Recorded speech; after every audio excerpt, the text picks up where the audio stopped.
going to work every day can affect your health.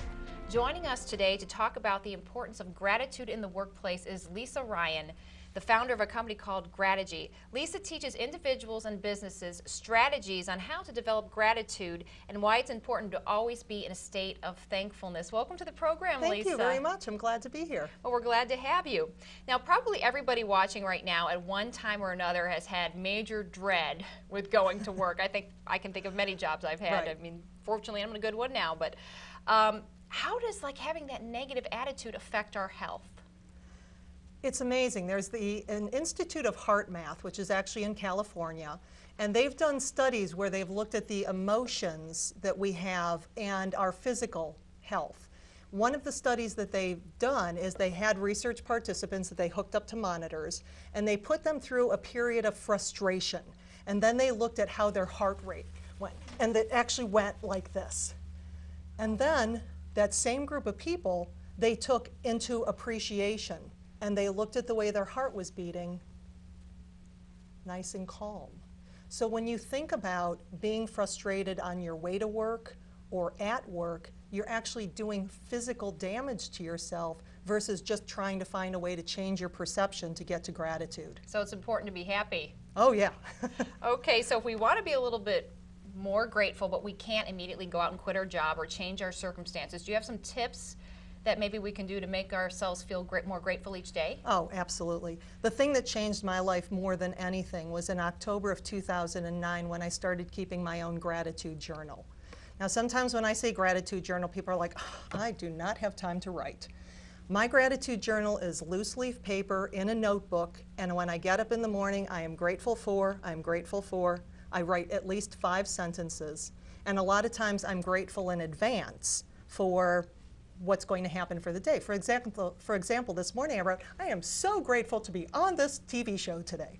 So setting that positive expectation. But in study after study, it's the gratitude journal that is what has showed the results from the physical aspect, from the mental aspect, relationships. It's all taking time to write it down and experience gratitude.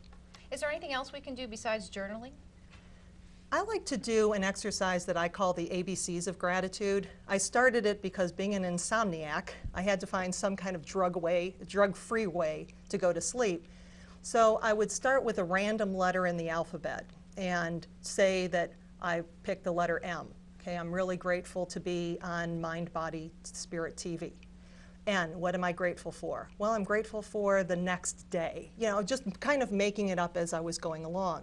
What I was finding is that those little voices that were trying to keep me awake at night kind of started being organized, and then I would fall asleep. It would take me 5 or 6 letters, which is why I couldn't start with A every time, because I never made it past G. You know? But it's that practice of really, again, going into gratitude, looking at your day, that's I've found really helpful. Now, since you personally started practicing gratitude, how has your life changed? Well, a lot of people wouldn't really consider losing a job something to be grateful for, but about a year after I started keeping my gratitude journal, I was in medical sales at the time, I was really successful, having a great year, and I was invited to a conference call for an organizational announcement that went something like, yeah, the company's going through severe financial problems right now. We're going to lose $10 million this year. Your position's been eliminated, effective immediately. Please stay off the phone so our outplacement firm can call you, and we're not going to answer any questions. You'll have to wait till FedEx calls and then and wait for your package to come, and then HR will call you. Goodbye. I was blindsided, shocked, trembling. I'd never gone through that before. And knowing that I'd been talking about gratitude for a year, okay, how can I actually get to gratitude? What can I do? And I thought about it. And what occurred to me was a goal sheet that I wrote in 1988. On the top of the list is I wanted to be a professional inspirational speaker, and I wanted to write a book. And I figured that this was my golden opportunity to finally pursue goals that I had had since 1988, and I am so grateful. And that loss of a really great job has led me to even better things. So yeah, it's completely changed my life. And I know, to kind of summarize it a little bit, since then you've written a book. You've been part of a book called With Excellence that has a lot of famous authors compilation, Yeah. including some people from The Secret, and you are in a couple movies. Can you tell us Yes. about that? As a matter of fact, The Keeper of the Keys, which will make its Las Vegas red carpet debut on December 8th, has Jack Canfield from Chicken Soup for the Soul. It has Marcy Shimoff from The Secret, and then John Gray from Men Are From Mars, Women Are From Venus. So I'm one of the experts in that film, and I talk about gratitude.